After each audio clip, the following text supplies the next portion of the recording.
قرآن پاک کے عجائبات میں سے بہت ساری ایسی چیزیں ہیں، خاص طور پر آج ایک بات میں آپ کے سامنے ذکر کرتا ہوں۔ جس دور میں ہم زندگی گزار رہے ہیں، قریب ہے کہ دجال کے فتنے نمودار ہو سکتے ہیں۔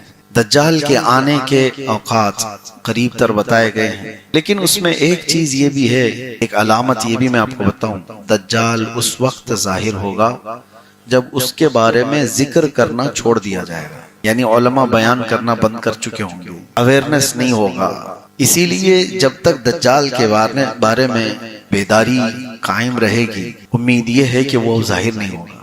حضور پاک صلی اللہ تعالی علیہ وسلم کے زمانے میں ایک صحابی حضرت تمیم داری، وہ سمندر کے سفر پر تھے اور ان کی کشتی اچانک ٹوٹ گئی یا پھر راستہ بھٹک گئی، اور وہ راستہ بھٹک کر کے کسی ایک ایسے جزیرے پر جا کر لگی جو انجان تھا، جزیرہ آئی لینڈ، اور وہاں حضرت تمیم داری جاتے ہیں تو دیکھا عجیب و غریب قسم کی مخلوق، اور پہلے وہاں پر انہوں نے ایک عورت کو دیکھا جو کافی لمبے بالوں سے وہاں پر جکڑی ہوئی دکھتی تھی، اور اس کے بعد پوچھا گیا یہ کون سے ہم جزیرے میں آ گئے اور یہ کہاں کی معاملات ہیں؟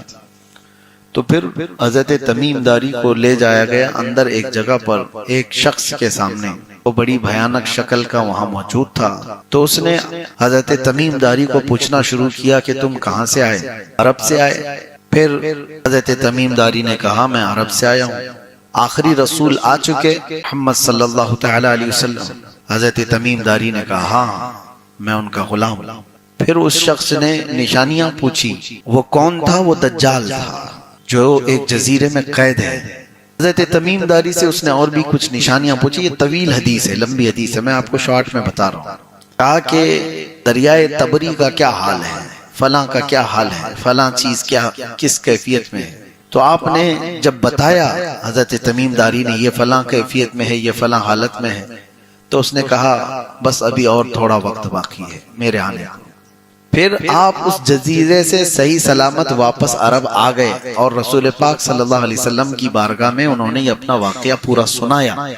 تو اللہ کے رسول صلی اللہ تعالی علیہ وسلم نے فرمایا وہ دجال ہے جس کو اللہ نے قید کر رکھا ہے، عنقریب اس کو چھوڑ دیا جائے گا، وہ زنجیروں سے آزاد ہو کر آئے گا اور پوری روئے زمین پر فتنہ مچائے گا۔ وہ دن قریب آ گئے۔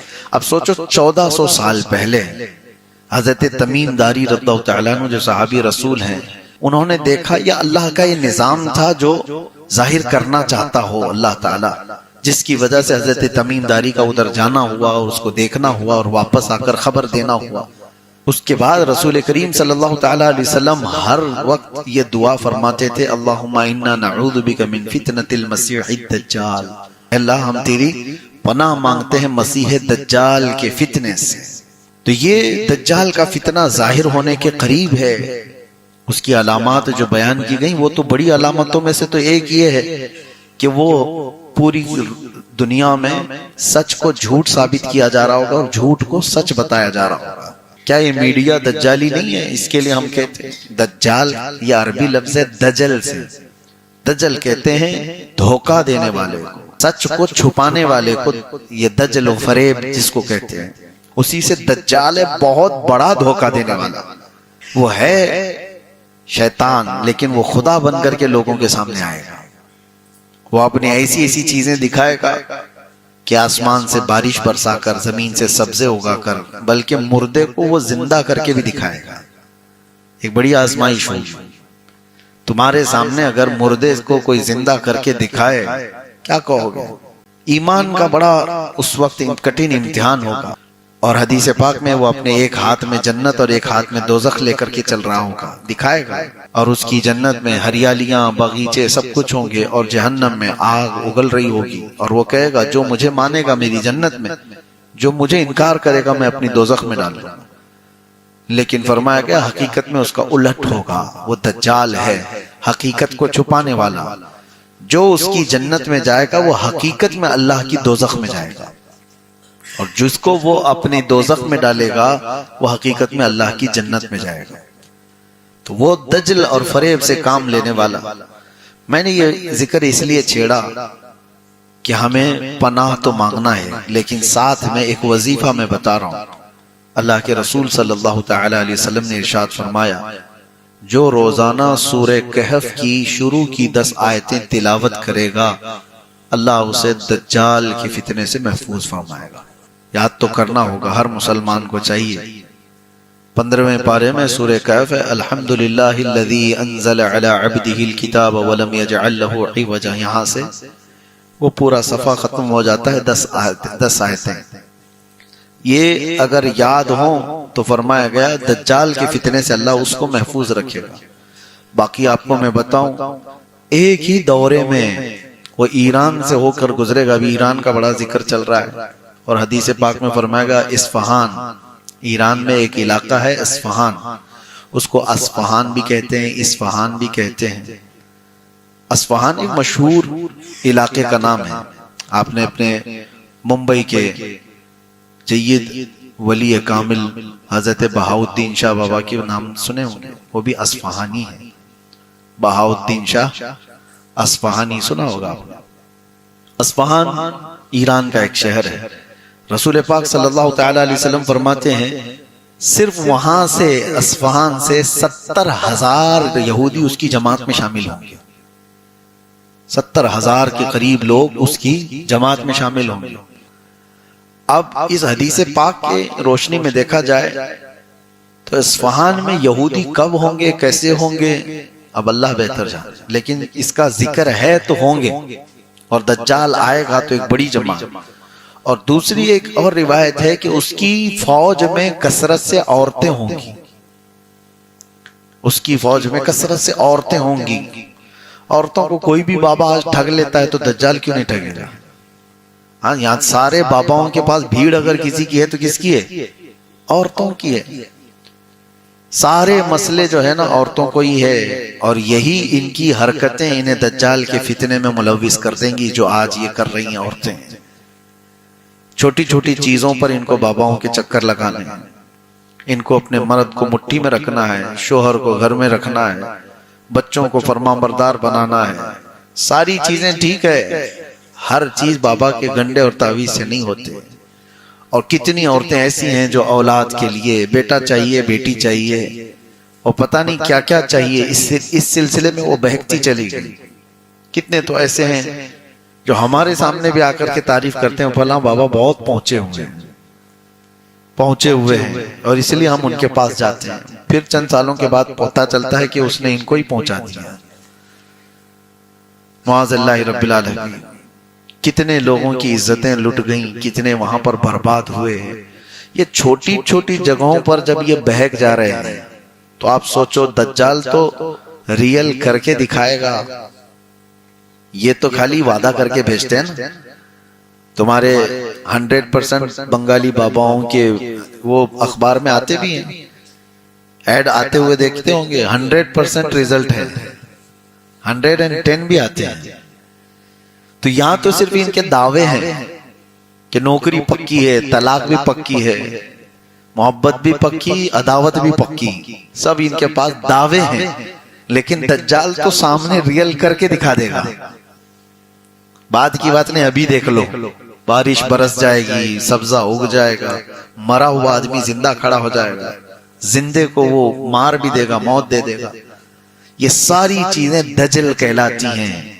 دجل یہ حقیقت نہیں ہے، اللہ تبارک و تعالیٰ نے اس کو جو چیزیں دی ہیں وہ حقیقت کو چھپائے گا انسانوں کے سامنے، اور اس لیے حدیث پاک میں بار بار اس کے متعلق اویئرنس پیدا کیا گیا ہے کہ ایسے سخت امتحان میں تمہیں ثابت رہنا کتنا بڑا کٹھن معاملہ ہے۔ اور حضور نے فرمایا آدم علیہ السلام سے لے کر قیامت تک آنے والے زمانے تک اس سے بڑا کوئی فتنہ روئے زمین پر نہیں ہوگا، دجال کے فتنے سے بڑا فتنہ، سب سے بڑا فتنہ ہے روئے زمین کا ہی، اس سے بڑا فتنہ، اور جس سے رسول اللہ پناہ مانگ رہے ہو، حضور پاک صلی اللہ تعالی علیہ وسلم پناہ مانگتے ہو روزانہ، تو پھر وہ کتنا خطرناک فتنہ ہوگا۔ اور ہم لوگ ابھی آسانی سے اس کو سن کر کے ایسے ہی گزر جاتے ہیں۔ ڈرو کہیں ایسا نہ ہو کہ اس وقت لوگ دیکھا دیکھی مال کے چکر میں، شہرت کے چکر میں اس کے پیچھے لگ جائیں۔ ہاں، اس کی ایک بات یہ بھی بتائی گئی،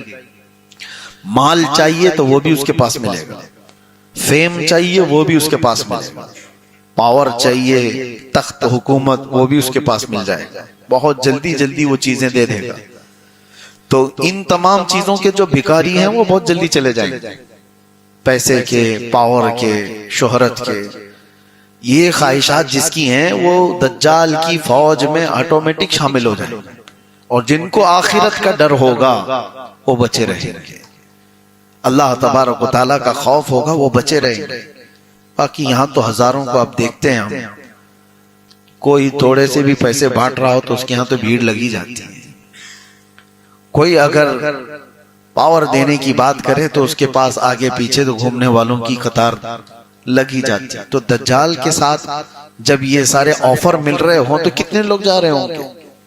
اللہ ہماری حفاظت فرمائے۔ سورہ کہف کے متعلق اس لیے میں نے کہا، اس میں اللہ تعالیٰ نے کچھ ایسے نوجوانوں کا ذکر فرمایا ہے جو اپنا ایمان بچا کر بادشاہ سے نکل گئے تھے۔ وہ کتنے تھے؟ 7 تھے یا 8 تھے، اللہ کو ان کی تعداد بہتر معلوم، کتنی ہے وہ اللہ بہتر جانتا ہے۔ ایک بات یہ ہے، سورہ کہف کب اتری وہ بھی میں بتا دوں۔ یہودی آئے تھے 3 سوالات لے کر کے حضور صلی اللہ علیہ وسلم کے پاس، بہت توجہ سے سنیے اس چیز کو۔ 3 سوالات لے کر کے آئے تھے، اور اس وقت رسول کریم صلی اللہ تعالی علیہ وسلم سے انہوں نے یہ پوچھا تھا، اس میں سے ایک سوال یہ تھا، اصحاب کہف کتنے تھے؟ اصحاب کہف کتنے تھے؟ تو حضور صلی اللہ تعالی وسلم نے کیا فرمایا؟ کل آؤ میں بتاتا ہوں۔ کیا فرمایا؟ کل آؤ میں بتاتا ہوں۔ وہ چلے گئے، کل آئے، حضور صلی اللہ تعالی وسلم وحی کے انتظار میں تھے کہ اللہ تعالیٰ کچھ وحی نازل فرمائے گا، میں جواب دوں گا۔ وحی آئی نہیں۔ دوسرے دن وہ آئے تو حضور نے پھر ان کو بھیج دیا، قرآن کی وحی آئی نہیں، تم جاؤ پھر میں کل بتاؤں گا۔ یہاں تک کہ 15 دن گزر گئے، جبرائیل امین کوئی وحی لے کر نہیں آئے۔ رسول پاک صلی اللہ تعالی علیہ وسلم غمگین ہو گئے کہ مجھ سے کوئی ایسی چیز ہو گئی کہ اللہ ناراض ہے۔ وحی کا سلسلہ رک گیا۔ اب سنو، اس کے 15 دن کے بعد آئی وحی، لیکن یہ پوری سورہ کہف، اور اس میں ایک آیت اللہ نے بیان فرمائی، یہ اپنے نبی کو تعلیم دیتے ہوئے ہم سب کے لیے بھی۔ اللہ فرماتا وَلَا تَقُولَنَّ لِشَيْءٍ إِنِّي فَاعِلٌ ذَلِكَ غَدًا إِلَّا أَن يَشَاءَ اللَّهُ۔ اے رسول، ہرگز ہرگز یہ مت کہنا کہ کل میں یہ کرنے والا ہوں، ہرگز مت کہنا۔ حضور نے کیا فرمایا تھا یہودیوں سے؟ کل آنا بتاؤں گا۔ اللہ فرماتا ہرگز یہ مت کہنا کہ کل آنا یا کل میں یہ کرنے والا ہوں، بلکہ جب بھی کل کی بات آئے تو کہنا انشاءاللہ۔ یہ اللہ نے تعلیم فرمائی، الا ان یشاء اللہ، ہاں مگر اللہ چاہے تو۔ تو یہ ہماری زندگی کا بھی معمول ہو۔ اب ہم انشاءاللہ کہتے ہیں تو لوگ کہتے ہیں پکا بولو نا۔ انشاءاللہ کا مطلب کیا ہے؟ آپ کو ایسا لگتا ہے شک ہے تو بولتا ہے آدمی؟ نہیں میرے عزیزو، جو یقین کی بات ہو اس کو بھی انشاءاللہ کہا جائے۔ آپ کو اگر کسی نے بلایا دعوت میں، آپ کو کیا کہنا ہے؟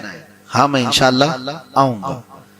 تو سامنے والے کو ایسا کیوں فیل ہو رہا ہے کہ یہ انشاءاللہ بول رہا ہے، ٹالنے والا تو نہیں؟ ایسا نہیں ہے، یہ ماحول، یہ مینٹلٹی بنی ہوئی، بلکہ یقین والا جو تمہارا معاملہ ہوگا اس کے لیے بھی آپ انشاءاللہ کا ہی استعمال کریں۔ ایسا ہوتا تھا ہمارے ساتھ۔ ہم جب مصر گئے تھے، شروع میں ہمارے ہاسٹل سے جو کالج جانے کی بس ہوتی تھی، 80 نمبر کی بس ہوتی تھی، وہ جاتی تھی۔ شروع میں جب جا کے کھڑے ہوئے، ہم کو معلوم نہیں تھا، تو ہم ڈرائیور سے پوچھتے کہ مدینہ نصر جائے گی یہ، یعنی ہمارے کالج جہاں پر ہے؟ ڈرائیور کہتا انشاءاللہ۔ تو ہم منہ دیکھتے کھڑے ہو جاتے کہ یہ جائے گا بھی کہ نہیں جائے گا، انشاءاللہ کیوں کہہ رہا ہے؟ تو یہ یہاں کا مزاج بنا ہوا تھا۔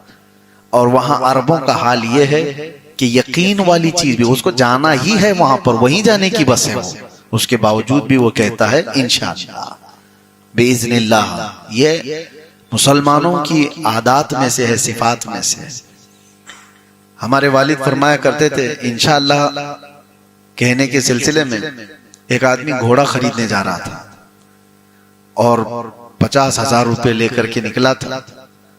امام صاحب کے پاس آیا, کہا کہ حضور آج ایک بہترین گھوڑا خریدنے جا رہا ہوں. تو حضرت نے کہا انشاءاللہ کہو. اس نے کہا کہے کو انشاءاللہ, پیسہ بھی تیار, سب کچھ تیار, مارکیٹ سامنے ہے, ابھی جاؤں گا شام میں گھوڑا لے کے آؤں گا, سب کچھ ریڈی ہے, پھر کیا انشاءاللہ کہنا ہے. تو حضرت نے سمجھایا, لیکن وہ ترم خاں تھا, گیا. گھوڑا بعد میں خریدوں گا, پہلے ہوٹل میں بیٹھ کے بریانی کھایا, جم کے بریانی کھایا. اور اس کے بعد جب بریانی مکمل ہوئی تو پتا چلا کسی نے جیب کاٹ لیا, پورے پیسوں کی پرس ہی مار لیا کوئی. اس کے بعد پھر اس کی حالت خراب ہو گئی. وہاں تو ہوٹل میں پیسے دینے کو نہیں تھے, تو ہوٹل والوں نے پلیٹ دھلوائے, ٹیبل صاف کروائے, سب کچھ کروائے. شام میں وہ آیا امام صاحب کے پاس, مغرب میں پہنچا. حضرت نے پوچھا گھوڑا کہاں ہے؟ تو اس نے کہا کہ حضرت گھوڑا بعد میں, انشاءاللہ میں ہوٹل گیا تھا, انشاءاللہ بریانی کھایا, انشاءاللہ پیسے چوری ہو گئے, انشاءاللہ ٹیبل صاف کیا, انشاءاللہ پلیٹ دھویا, اور انشاءاللہ ابھی آ گیا. اب زندگی بھر انشاءاللہ ہے. تو یہ آپ کو اس لیے میں عرض کر رہا ہوں کہ تمہارے ساتھ کوئی حادثہ ہو جائے اس کے بعد سیکھو گے نہیں, بلکہ انشاءاللہ میں وہ طاقت ہے. حضرت سلیمان علیہ السلام کے متعلق فرمایا, انہوں نے ایک بار یہ کہا تھا, ان کی 100 بیویاں تھیں, آتا آج کی رات میں ساری بیویوں کے پاس جاؤں گا اور ہر ایک سے ایک مجاہد پیدا کروں گا. وہ نبی تھے, نبی کی قوت اور طاقت 100 مردوں سے زیادہ ہو. انہوں نے کہا لیکن اتفاق ایسا ہوا کہ آپ ساری بیویوں کے پاس گئے بھی, ملاقات بھی ہوئی, کسی بھی بیوی کو حمل نہیں ٹھہرا سوائے ایک کے. 99 بیویوں کو نہیں, اور ایک کو, اور اس سے بھی یہ پتا چلتا ہے کہ نہایت ہی کمزور بچہ پیدا ہو.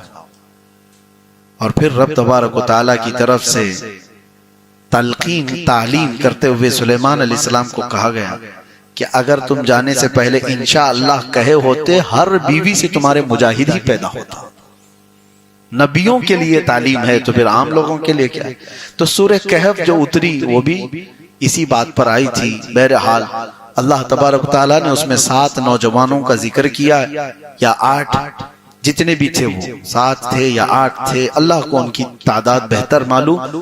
اور وہ ایسے لوگ تھے جنہوں نے اپنا ایمان بچایا تھا اس بادشاہ سے جو بادشاہ اس وقت بت پرستی میں تھا, کفر و شرک میں مبتلا تھا. اور یہ وہ لوگ تھے جو دین عیسیٰ پر تھے, عیسیٰ علیہ السلام کے سچے دین پر قائم تھے. اور ایک غار میں جا کر کے سوئے تو اللہ نے ان کو 300 سال تک کی نیند دے دی. 300 سال کے بعد اٹھے. اس کا ذکر سورہ کہف میں ہے کہ وہ کیسے سو رہے تھے. وہاں پر سورہ وہ جو غار تھا اس میں کیسے سوتے تھے. قرآن میں اللہ فرماتے ہیں تَرَى الشَّمْسَ إِذَا طَلَعَتْ تَزَاوَرُ عَنْ كَهْفِهِمْ ذَاتَ الْيَمِينِ وَإِذَا غَرَبَتْ تَقْرِضُهُمْ ذَاتَ الشِّمَالِ. تم دیکھو گے سورج جب پورب سے نکل کر پچھم کی طرف جاتا ہے تو ان کے غار کے بالکل اوپر سے نہیں جاتا, کبھی ادھر ہو جاتا ہے اور کبھی ادھر ہو جاتا ہے, تاکہ تیز دھوپ کی لو ان کے جسموں پر نہ پڑے. 300 سال تک سورج کی گرم تپش سے بھی اللہ ان کی حفاظت فرمائے. وہ اصحاب کہف تھے, ایمان بچانے کی جنہیں فکر تھی, اللہ تعالیٰ نے ان کو 300 سال تک بچا رکھا. ٹھنڈیاں, گرمیاں اور دوسرے موسموں کے تھپیڑوں سے اللہ نے ان کی حفاظت کی. 300 سال کے بعد وہ اٹھے بھی, اور اس کے بعد اچھا ان کے ساتھ ایک کتا بھی تھا, وہ بھی ساتھ سو رہا تھا, قطمیر, جس کا ذکر قرآن پاک میں آیا. پھر وہ لوگ جب اٹھے تو جس زمانے میں اٹھے تھے اس وقت تو بادشاہ ایمان والا تھا. پہلے جو بادشاہ تھا وہ دقیانوس, اور بعد میں جو بادشاہ تھا وہ بہدروس. اس نے دعا بھی کی تھی اللہ کی بارگاہ میں کہ اللہ میری رعایا آخرت کا انکار کر رہی ہے, تو ایسی کوئی نشانی بتا دے تاکہ لوگوں کے آخرت پر یقین بڑھ جائے. بادشاہ کی دعا قبول ہوئی اور اصحاب کہف کو 300 سال بعد اللہ نے دوبارہ اٹھایا. اور ان کے اٹھائے جانے کا اور پھر یہ سب تذکرہ مشہور ہو گیا تو بادشاہ اور ان کی ساری رعایا نے آخرت پر یقین کا ایسا پختہ یقین کیا. پھر اصحاب کہف کو دوبارہ اسی غار میں سونے کا حکم ہوا یا وہ سو گئے تو اللہ نے پھر سے ان کو نیند گہری دے دی. آج تک وہ سو رہے ہیں اصحاب کہف. اور اللہ تبارک و تعالیٰ فرماتا ہے کہ تم انہیں دیکھ نہیں سکو گے. اللہ تبارک و تعالیٰ فرماتا ہے کہ تم انہیں دیکھ نہیں سکو گے. لَوِ اطَّلَعْتَ عَلَيْهِمْ لَوَلَّيْتَ مِنْهُمْ فِرَارًا. اگر تم میں سے کوئی انہیں دیکھ لے گا تو پیٹ پھیر کر بھاگ جائے گا. ان کا رعب اللہ نے کہف میں رکھا ہے, غار میں. اور ایک روایت یہ بھی ہے کہ بادشاہ نے سونے کے تابوت بنائے اور اس میں ان کے جسموں کو رکھا گیا. لیکن 2 ہی دن کے بعد وہ خواب میں آئے, بادشاہ سے کہا کہ ہمیں اس سونے کے تابوت سے ہٹاؤ, جس زمین پر ہم سوئے تھے اسی پر ہمیں سلاؤ. پھر وہ سونے کے تابوت الگ کر دیے گئے اور پھر وہاں پر جس زمین پر وہ تھے اسی زمین پر انہیں رکھ دیا گیا اور پھر غار کو باہر سے بند کر دیا گیا. لیکن قرآن میں ایک ذکر یہ بھی ملتا ہے کہ جس دن وہ اندر گئے اور سوئے اس دن کی تاریخ رقم کر لی گئی اور ہر سال اس تاریخ پر بادشاہ اور ساری رعایا وہاں جمع ہوتے اور وہاں عبادت کرتے. یہی تو اولیاء کاملین کے وفات کے دن سنی بھی کیا کرتے ہیں. قرآن پاک سے کہ جو بزرگان دین کے انتقال کا یا پھر ان کی دنیا سے جانے کا دن ہے اس کے لیے بادشاہ وقت نے اور ان کی رعایا نے مل کر کے وہاں پر لَنَتَّخِذَنَّ عَلَيْهِمْ مَسْجِدًا اس میں ذکر ہے قرآن پاک میں. اللہ تعالیٰ نے فرمایا. بہرحال یہ ذکر میں نے اس لیے کیا ہے کہ ایسے نوجوان جب اپنے ایمان کی حفاظت کی فکر کرنے لگ جائیں تو اللہ تعالیٰ فرماتا ہے إِنَّهُمْ فِتْيَةٌ آمَنُوا بِرَبِّهِمْ وَزِدْنَاهُمْ هُدًى. یہ کچھ نوجوان تھے جو اپنے رب پر ایمان لائے تو ہم نے ان کی ہدایت زیادہ کر دی. آج بھی جو نوجوان جوانی کی حالت میں ایمان کی فکر کرتا ہے اللہ اس کی ہدایت کو اضافہ کر دیتا ہے, اس کی ہدایت کے راستے اور کھول دیتا ہے. ایک بار نوجوان کوئی فکر تو کرے کہ اللہ میرا ایمان بچا دے, اللہ میرا ایمان محفوظ کر دے.